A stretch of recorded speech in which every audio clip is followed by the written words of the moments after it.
Bom dia a todos.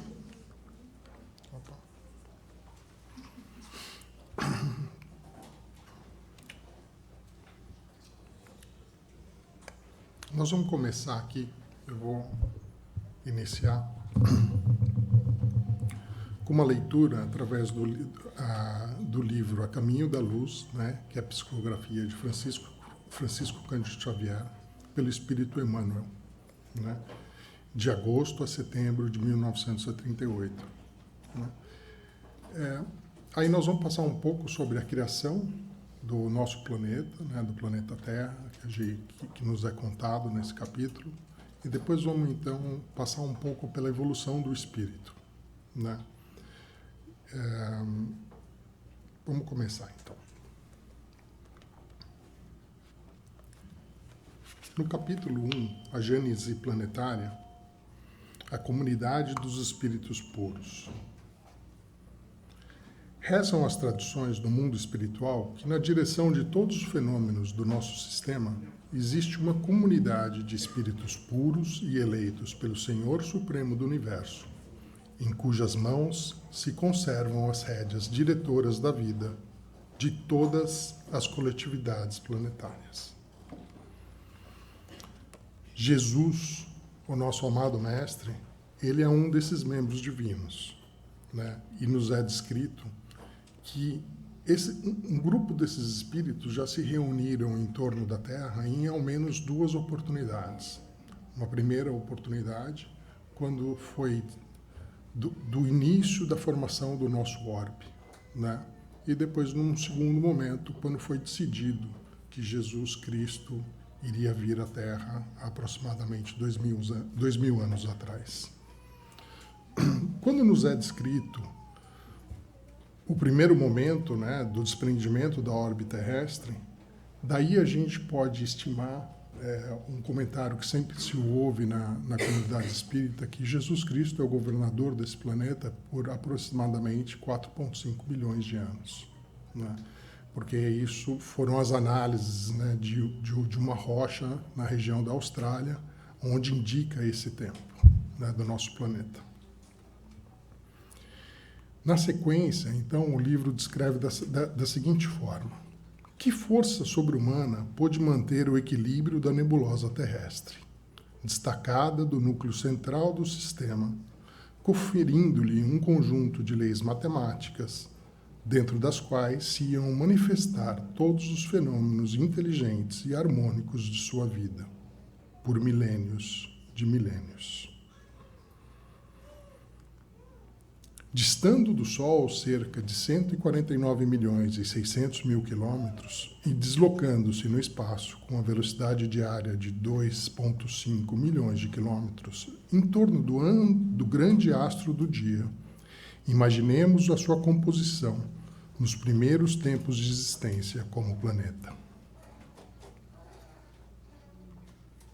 Laboratório de matérias ignescentes, o conflito das forças telúricas e das energias físico-químicas opera as grandiosas construções do teatro da vida, no imenso cadinho onde a temperatura se eleva por vezes a 2.000 graus de calor, como se a matéria, colocada num forno incandescente, estivesse sendo submetida aos mais diversos ensaios, para examinar-se a sua qualidade e possibilidades na edificação da nova escola dos seres.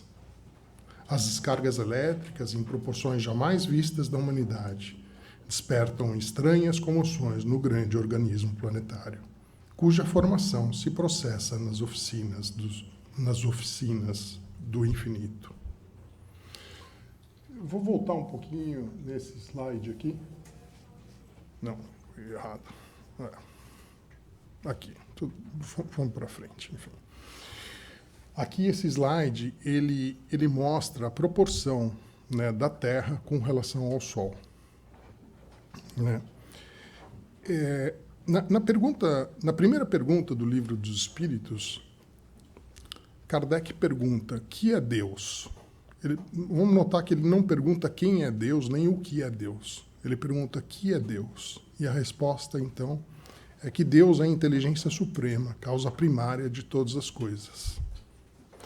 Mais um pouco adiante, no próprio Livro dos Espíritos, quando Kardec começa a descrever, pergunta, né, quais os atributos dessa divindade, nos é explicado que nós não temos capacidade, sentido nem inteligência ainda para compreender. E eu fiquei pensando um pouco nisso, eu falei assim, nossa, porque ainda nos falta muito, a gente não consegue nem entender direito, né, quem é Deus, quem é Deus que criou tudo isso, que nos criou e criou toda a matéria que a gente conhece, né? Então eu comecei a navegar um pouco, como não é possível nos entender, vamos entender aquilo que a ciência hoje ela tem capacidade de nos mostrar, né? Vamos tentar entender, ao menos, então, um pouco dessa obra, né, de Deus. Então aqui a gente tem essa imagem do Sol e da Terra. E aqui nessa próxima imagem, então, nós temos essa outra estrela, né, que ela também está aqui na Via Láctea, onde a gente agora tem o nosso Sol comparado com a estrela Mu-Cephei, né, que ela tem aproximadamente 150 vezes o tamanho do Sol. Somente na Via Láctea, a gente tem por volta de 100 a 400 bilhões de estrelas. Vamos sempre entender que quando a gente fala de estrela, né, não são planetas. A gente sabe que só em torno do Sol, né, nós temos 8 planetas depois que removeram Plutão, rebaixaram ele da categoria de planeta, né? Fora da nossa galáxia, até 2016, estimava-se que teria por volta de 100 bilhões de galáxias, como a Via Láctea, né? Mas depois de 2016, ao pesquisar, eu li outros dados já, onde estima-se que tem por volta de 2 trilhões de galáxias. Eu comecei a ficar um pouco perdido nesses números, né? Porque eu falei assim, mas eu não consigo nem visualizar essa história de bilhões, 100 bilhões, 200 bilhões, depois 2 trilhões. Então eu me deparei com uma informação interessante, onde alguns cientistas, né, eles calcularam que existe no universo observável, porque esse universo que eu estou descrevendo aqui é o que nos é possível observar, né? Alguns cientistas que calcularam que existe 10 vezes mais estrelas no universo do que grãos de areia em toda a Terra, incluindo o deserto do Saara. Então a obra de Deus, ela é monstruosa, né? E quando eu comecei, então, me aperceber disso tudo, logo me veio a imagem e a sensação de quanto pequenos nós somos, né? Quanto minúsculos nós somos frente a toda essa obra que a gente vê. Mas, ao mesmo tempo que somos pequenos, não podemos nos esquecer que nós somos parte dela. Nós fazemos parte dessa obra. E os nossos atos, as nossas ações têm influência sobre o todo.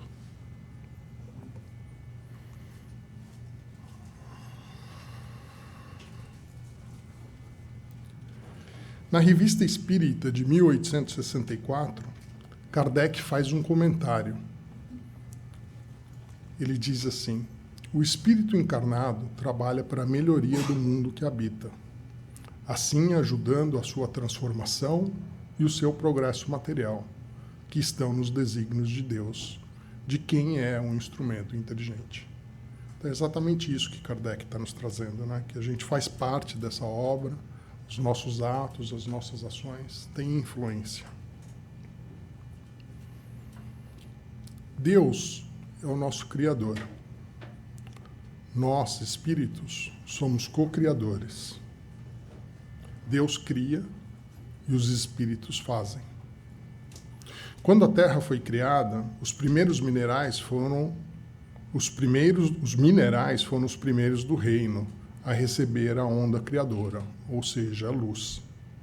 André Luiz nos narra: o reino mineral é um instituto receptor da luz, luz que saiu do Criador, e no milésimo de segundo seguinte já não tinha a mesma intensidade.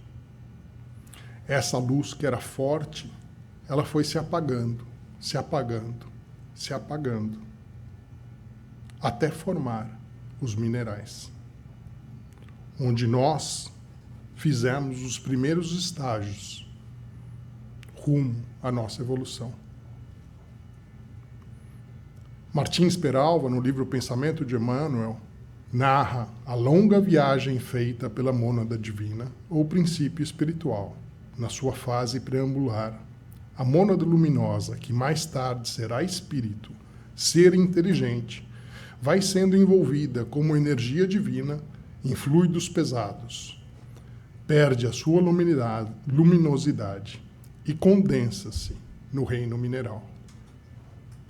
Ela é condensada na pedra, incipiente na planta, primária nos irracionais, contraditória nos homens de mediana evolução e excelsa nas almas sublimadas.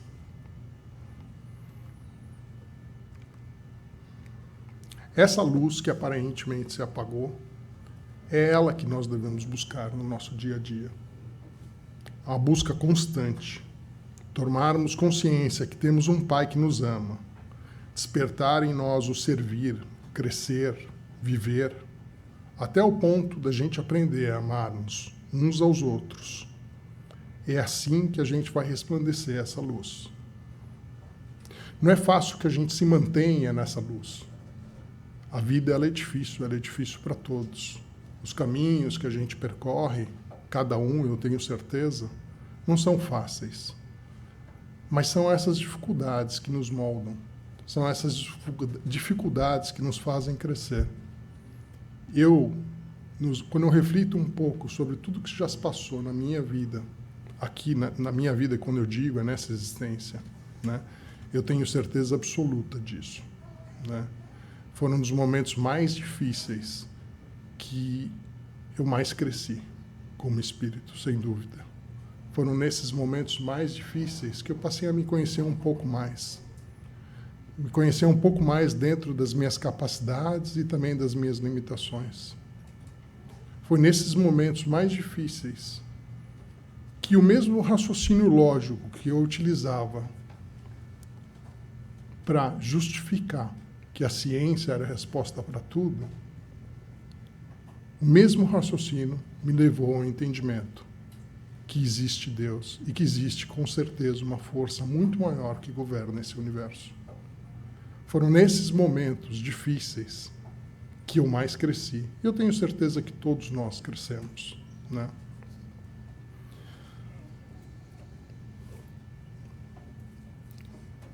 Eu não acho que precisa ser sempre assim, através da dificuldade. Mas talvez ainda na fase que nos encontramos, né, é através das dificuldades que nós humanos aqui, que a gente acaba se mexendo, que a gente acaba querendo mais e crescendo. Mas nós somos seres inteligentes, e essa é a definição que está no Livro dos Espíritos, né? Fomos criados simples e ignorantes.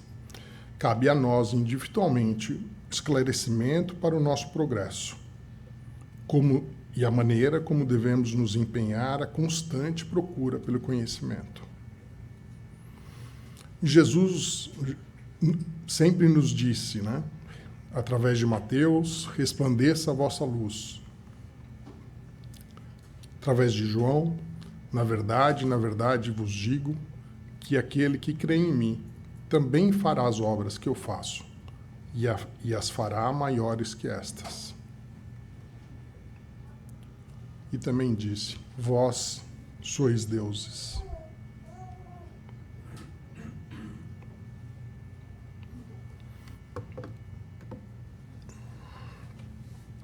Como vamos resplandecer essa luz que Jesus nos fala? Como vamos fazer essas obras iguais e maiores que Ele nos diz? Né? Como iremos nos tornar deuses? Através do conhecimento, através de adquirir o conhecimento.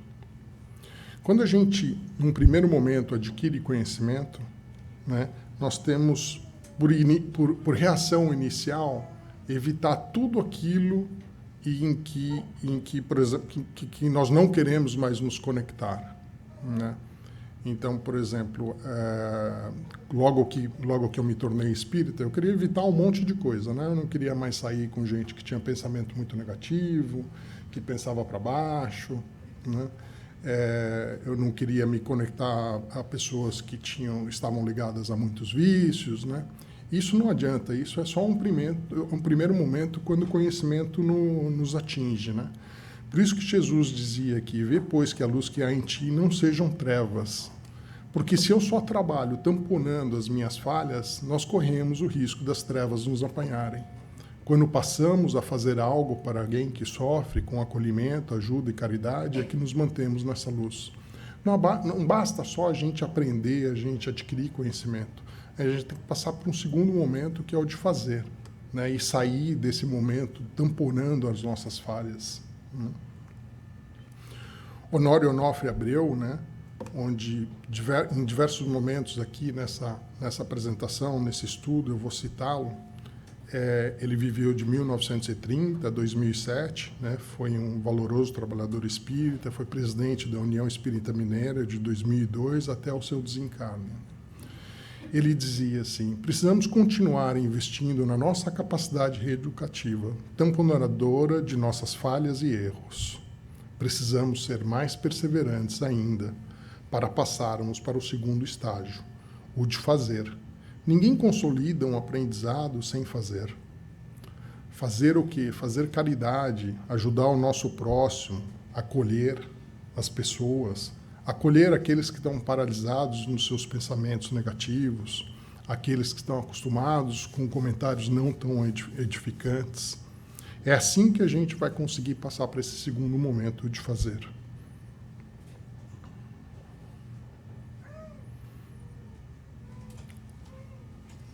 Honório conta uma história, né, que aqui no centro espírita a gente vem para cá, estuda, parece que no momento seguinte que a gente saiu daqui, tudo está com mais luz, né? As coisas fluem melhor, a gente se sente melhor, né? Mas a gente precisa continuar consolidando, né, os aprendizados, aquilo que a gente estuda aqui dentro, né? Ele conta a história, então, do seu tempo, né? Acho que hoje não cabe mais, mas ele conta a história, então, do espírita que saiu do centro, chegou em casa, né? Tocou a campainha uma vez, 2 vezes, 3 vezes, né? Ninguém atendia. E aí logo a pessoa se irritou. Quando alguém atendeu, ele falou assim, só tem surdo nessa casa, né? Então, esse é um exemplo que acontece muito com a gente. A gente sai daqui, às vezes, estamos achando que estamos bem, mas chega ali no sinal, a pessoa te corta na frente, logo tudo desmorona, né? Todo aquele pensamento positivo que você tem, aquela situação, aquela energia positiva que você saiu aqui, parece que desmorona de um segundo para o outro, né? Então, não é fácil que a gente se mantenha, né, com essa energia, com esse pensamento, dentro desses estudos, né? A gente tem que fazer e a gente tem que praticar muito. Essa pergunta, acho que todo mundo conhece, né? Sempre estamos ouvindo ela em palestra, mas eu trouxe, que fiz questão de incluir esse slide aqui, porque eu quero só citar que essa pergunta ela não é só de Sócrates, né? Sócrates falou isso, né? Na pergunta 919, qual o meio mais prático e eficaz que o homem tem de se melhorar nessa vida e resistir à atração do mal? Conhece-te a ti mesmo. Mas a gente pode notar também, eu fui estudar, e Tales de Mileto, há 600 anos antes de Sócrates, também é atribuído essas falas a ele. Mas muito mais que isso, né? Existe uma inscrição no templo de Luxor, na cidade de Tebas, no Egito Antigo, onde também está escrito, homem, conhece-te a ti mesmo e assim conhecerá os deuses. O templo de Luxor ele data de 1400 anos antes de Cristo. Então isso é muito antigo, não é de hoje que estão falando para a gente que temos que nos conhecer para poder evoluir, né? Praticamente quase do nosso começo, né, da história do inicial de nós espíritos aqui na Terra já está sendo nos dito isso.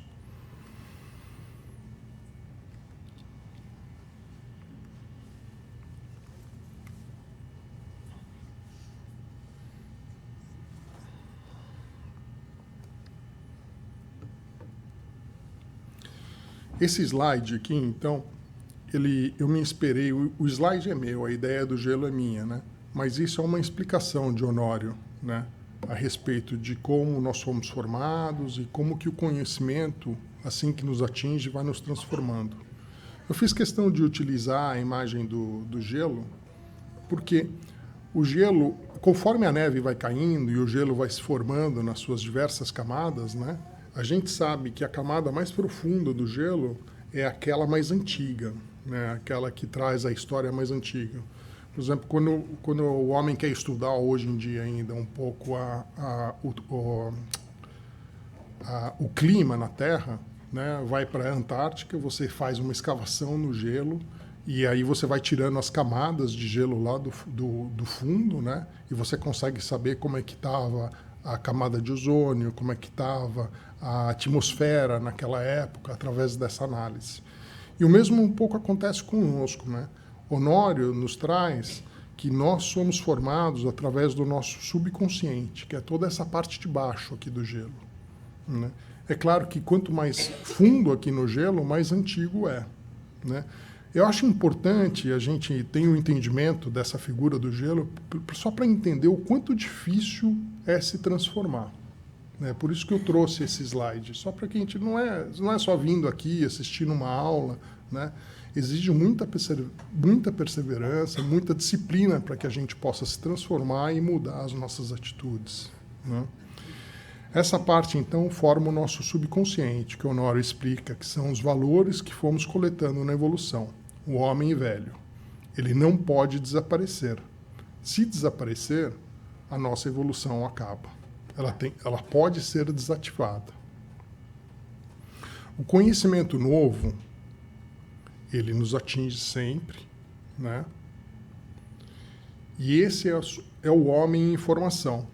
Ele forma o que chamamos de superconsciente, né? E essa pequena camada em vermelho ali no slide, né, juntamente com o subconsciente, é que vai formar o nosso presente, que é o nosso consciente, aquilo que somos agora. Então, o conhecimento sempre está nos atingindo, mas muito pouco, muito demoradamente, ele vai nos alterando. A nossa vida, Honório nos explica, é o resultado do nosso subconsciente passado e do superconsciente. O subconsciente sempre está tentando preencher todos os espaços. Precisamos de muita vontade e perseverança para gotejarmos bons conhecimentos e alterarmos os nossos instintos. Ele conta que vida é vida, porque o nosso estado de vida, ele perde terreno na hora que o conhecimento nos visita. O que achávamos então que era vida se altera e passamos a ter outra vida. Nossa vida é decorrente dos nossos interesses e da nossa vontade.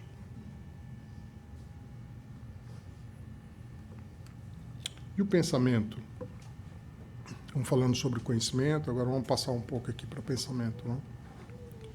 O Emmanuel, ao comentar o livro, no Livro dos Espíritos, a pergunta 89,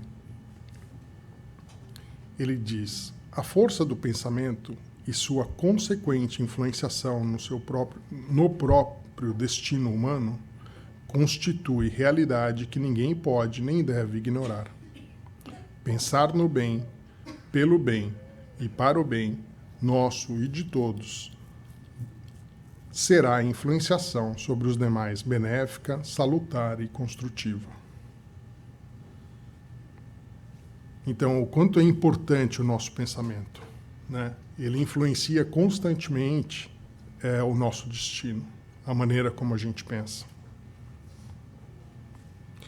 Esse livro aqui foi um amigo daqui do centro que me deu, né? Eu li ele em inglês, mas fui pesquisar para poder citar ele aqui, né? Gustavo, que me deu esse livro. Ele tem em português também, né?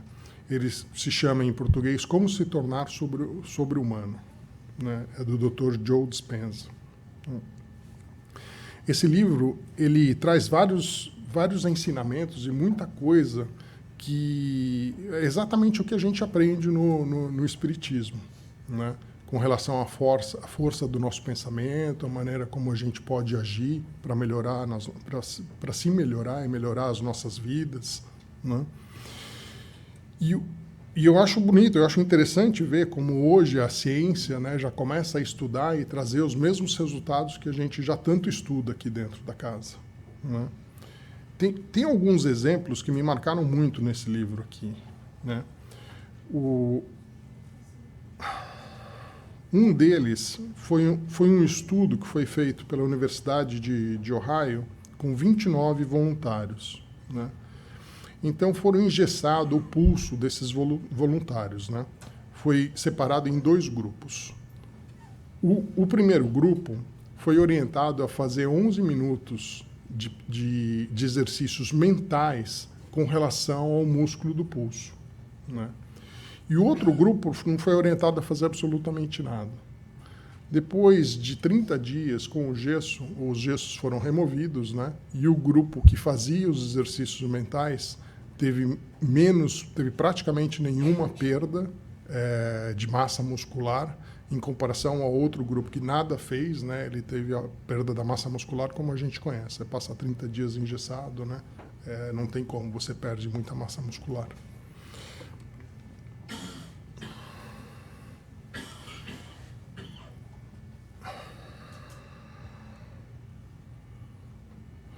Nós temos, no próprio livro tem esse segundo experimento aqui, né, que foi feito por esse pesquisador francês, René Péoc, né, em 1986. Né. O René, ele programou um computador para que esse computador ele andasse 50% das vezes à esquerda e 50% das vezes à direita, né. E num primeiro momento, ele colocou, então, esse computador, que é como se fosse esse robot, né, esse aparelhinho que limpa as casas, esse aspirador, né, ele colocou ele dentro de um cercado, né, delimitado aí na figura A, né, e colocou uns pintinhos que estavam para nascer ao lado do robô. Você sabe que o pintinho, a primeira coisa que ele vê, ele tem o entendimento que aquilo é a mãe dele, né, e ele passa a seguir. E aí soltou o robô, e o robô então fez esse formato que a gente consegue ver aqui na figura A, né? Ele andou praticamente em todo o espaço, né? Preencheu toda a área e os pintinhos foram atrás dele, né? Num segundo momento, os pintinhos eles foram aprisionados aí nessa gaiolinha do lado direito, né? E aí o René pegou e soltou o robô com a mesma programação, na mesma situação, né? E, para surpresa de todos até hoje, né, foi verificado que o robô ele ficou praticamente limitado à parte direita, né, da área onde ele estava circulando, né. Isso é muito forte, isso é só uma introdução do que está nesse livro, né. Isso só demonstra, então, o poder do nosso pensamento, o quanto isso é forte, né. Logo que eu li esse experimento aqui, me chocou muito, né? Fiquei pensando assim, meu Deus do céu, né? Se um robô, né, foi influenciado dessa forma por um monte de pintinho, imagina do que a gente é capaz, né? Do que nós humanos somos capazes. A gente passa a entender um pouco mais, então, aquele slide de Jesus, quando ele nos fala, né? Vós sois deuses. E a prece? A gente falou sobre o conhecimento, a gente falou sobre o poder do nosso pensamento, né? E a prece. Então, Emmanuel nos traz na pergunta 663 do Livro dos Espíritos: podem as preces que por nós mesmos fizermos mudar a natureza de nossas provas e desviar-lhes o curso? As vossas provas estão nas mãos de Deus, e algumas há de que têm de ser suportadas até o fim. Mas Deus sempre leva em conta a resignação.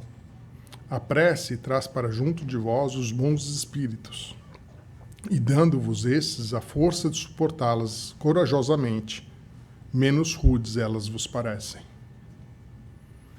E ele também diz: quando a dor entenebrece os horizontes da alma, subtraindo-te a serenidade e alegria, tudo parece escuridão envolvente e derrota irremediável, induzindo-te ao desânimo, insuflando-te o desespero. Todavia, se acendes no coração leve flama da prece, fios imponderáveis de confiança ligam-te o ser à providência divina. É importante isso, então, né? A gente, quando em prece, fios imponderáveis de confiança nos ligam à providência divina. No Mundo Maior, Calderado, né, que é o personagem da história, ele conta: é necessário educar-se, praticar, estar mais receptivos para estar em conexão com o divino.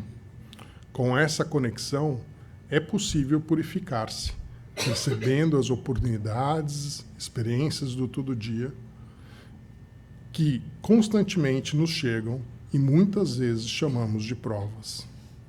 No capítulo 9, a mente do servidor há de fixar-se nas zonas mais altas do ser, onde aprenderá o valor das concepções sublimes, renovando-se e quintessenciando-se, purificando-se, para constituir elemento padrão dos que lhe seguem a trajetória.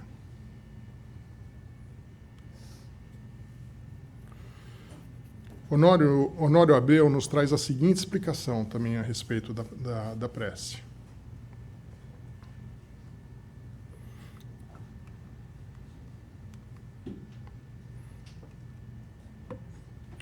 Ele diz que existe um dominador que representa a nossa tônica de vida. Nós podemos dar um colorido todo especial e exuberante à nossa áurea quando estamos em prece. Como o contrário também acontece. A gente pode tornar a nossa áurea não tão colorida, com uma cor escura, dependendo daquilo que a gente está emanando, daquilo que a gente está pensando. O André Luiz, eles nos explica que o solo do plano espiritual corresponde ao peso específico do espírito. Como o espírito não pesa, o que está pesando é o perispírito. O nosso campo mental dimensiona as várias gradações sobre esse perispírito. E aqui ele faz uma pergunta e uma explicação. Por que os espíritos, ao desencarne, se encaminham para diferentes faixas espirituais? Porque o campo mental de cada indivíduo é diferenciado e de acordo com o conhecimento, ele é diferenciado e de acordo com o conhecimento e estrutura moral de cada um. Então aqui eu fiz um desenhinho aqui, né, onde você está vendo um senhor e uma senhora, né, o seu José e a dona Maria. Só para a gente exemplificar bem isso daqui. Aí o que aconteceu é que o seu José, ele desencarnou. E foi aqui para esse piso espiritual. A dona Maria, como mulher, depois desencarnou, depois do seu José. O que aconteceu com ela? Foi para esse piso aqui, um pouquinho mais elevado, né? É porque o centro, a maioria é mulher.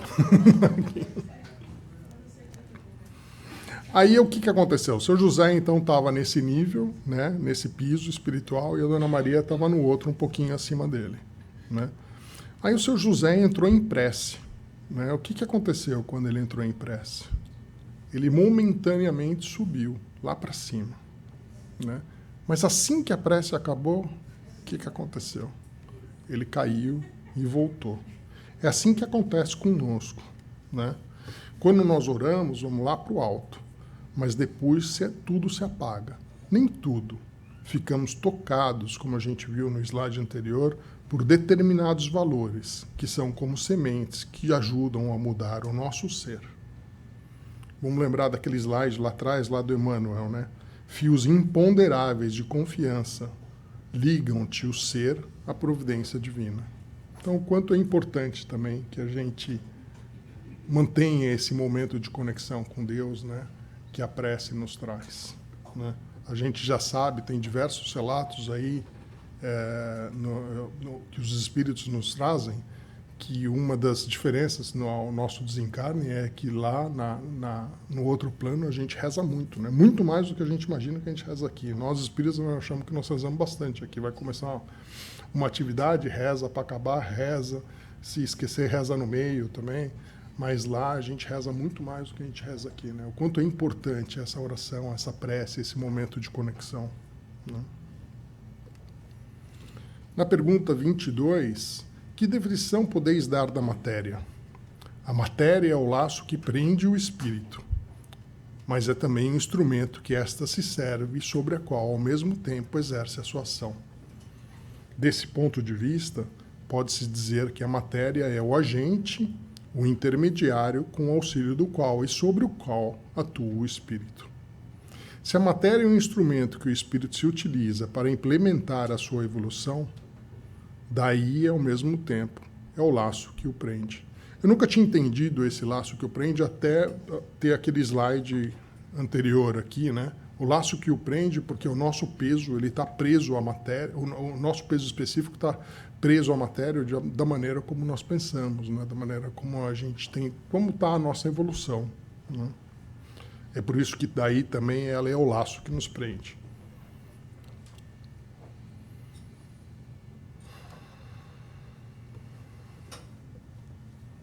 Sempre podemos ir trabalhando a nossa evolução para que alcancemos outros patamares mais altos.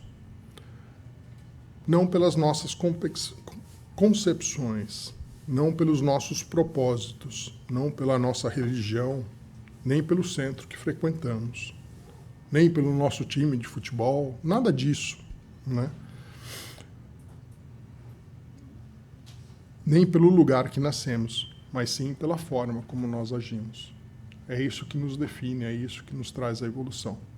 O resto todo, né, é um pouco de folclore, um pouco de enfloramento da coisa, né?